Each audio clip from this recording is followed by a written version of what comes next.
Italian. It's a decent-sized submarine, as you say.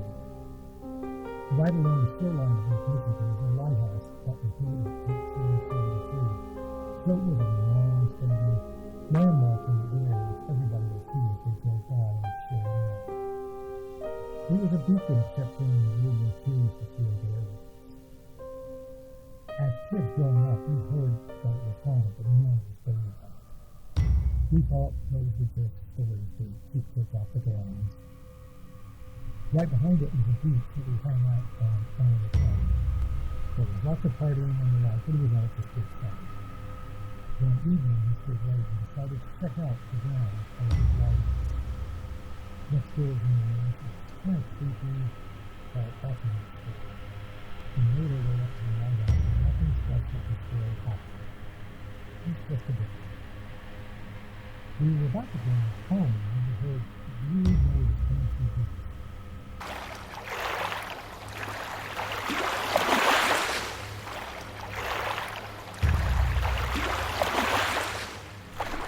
Flashing sounds with some loneliness around it. We thought maybe that somebody was following the road and was struggling to get out. So we made our way back to the beach to see if we could help. The shoreline was under the surface from the lighthouse. As we got closer, we saw the shape of man in the water.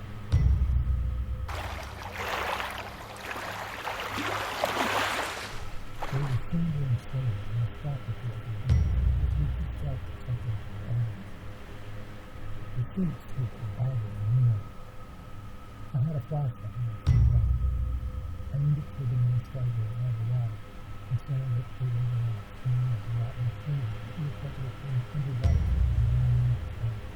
I took the flashlight and powered it and saw that the three men had faces that were hot and the clothes had been soaked in the water.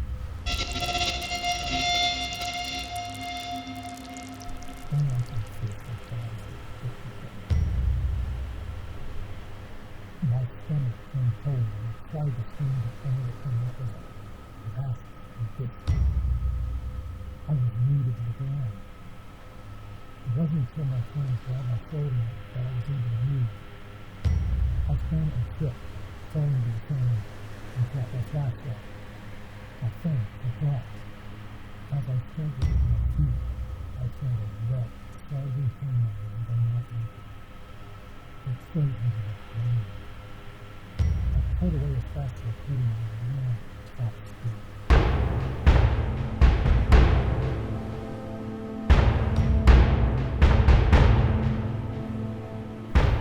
When I got far enough away, I turned and saw the man standing in the man passed out on the beach.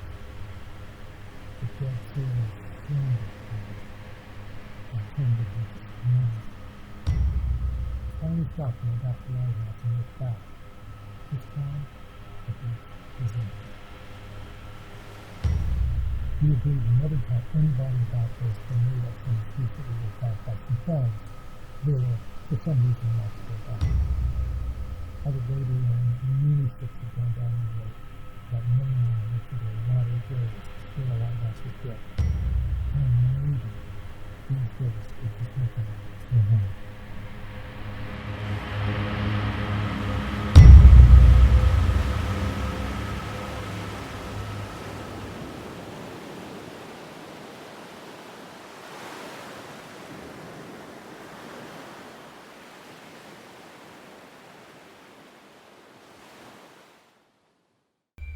Right on the edge of Lake Michigan sits the abandoned Harley Clark Mansion. Its blank windows have loomed over Sheridan Road, sitting like an empty husk for years. Many wondered why it was empty. At some point, the city wanted to tear it down, but many thought it was too important to be razed. Lots of ghost stories circulated about it because of its sad appearance.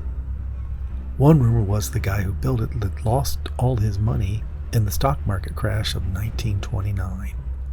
Others said it was haunted by his enemies. It sits next to the Grosse Pointe Lighthouse, which is an important landmark in the area. Kids being kids, we decided to explore it late one day. We had walked past it many times on our way to the beach, on the lake, so we wanted to know more. The stone windows were black holes, and inside it was filled with dust and cobwebs. I circled around the house, peeking in windows and looking for evidence of who or what lived in this strange place. After about 40 minutes of checking the place out, my friends got bored and headed for the beach. I'm tenacious and I didn't want to give up. I did another tour around the building, seeing all the rooms void of life. I was about to leave when I heard music.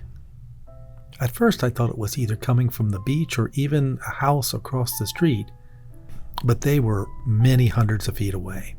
I held my breath and really focused on the music. I couldn't tell you how long I stood there. I thought that maybe one of my friends had broken in or opened a window and was playing music through their phone, so I rounded the house and saw that they were all down at the beach.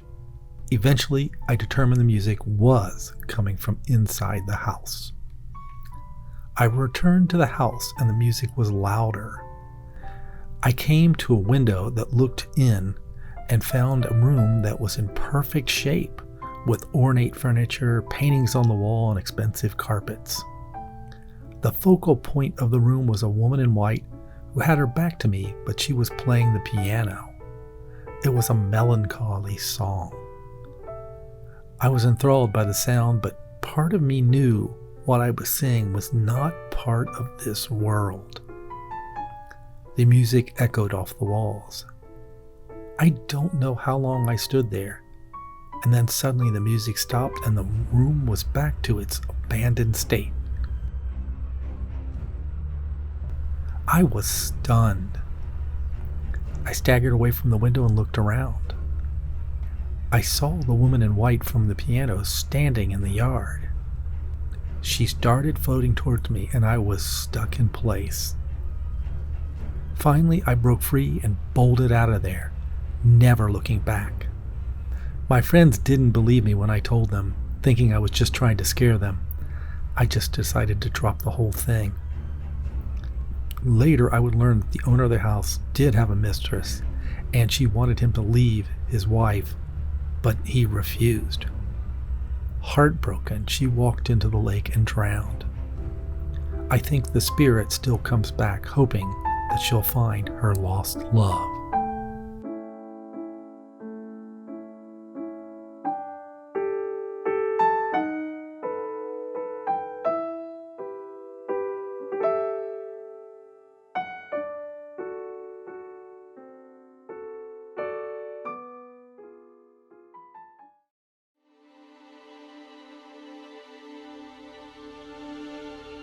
I live in a suburb of Chicago called Northbrook. It's fairly picturesque and quaint.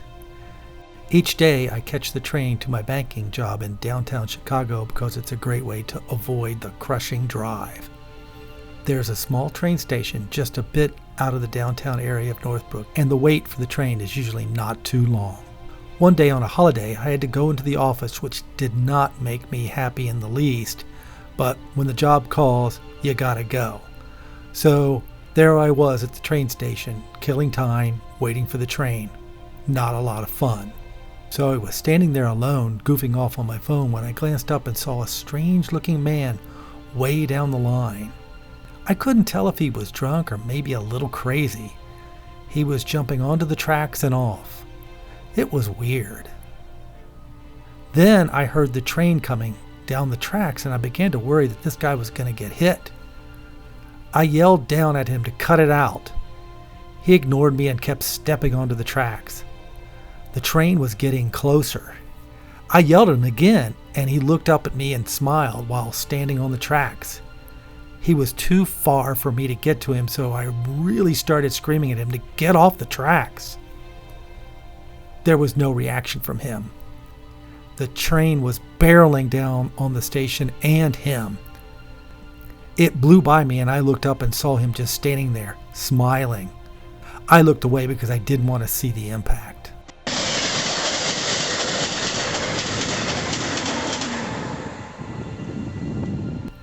The train blew by and I held my breath. The train cleared the station, and I reluctantly looked down the track to see what I knew was going to be a horrible scene. But the tracks were clear, and the train proceeded like any normal day. I was gobsmacked.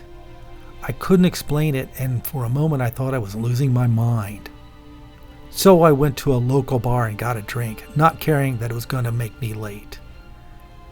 The bartender, Dave, could tell I was a little off. He asked, and I reluctantly told him what I saw. He explained to me 10 years before there was a mentally disabled man who was playing on the tracks and was killed. I downed my drink and sat silently. He ended up joining me in a drink, and after a long sigh, said that he had seen the man do the same thing 3 years ago. We sat at the bar in silence for a long, long time, just drinking.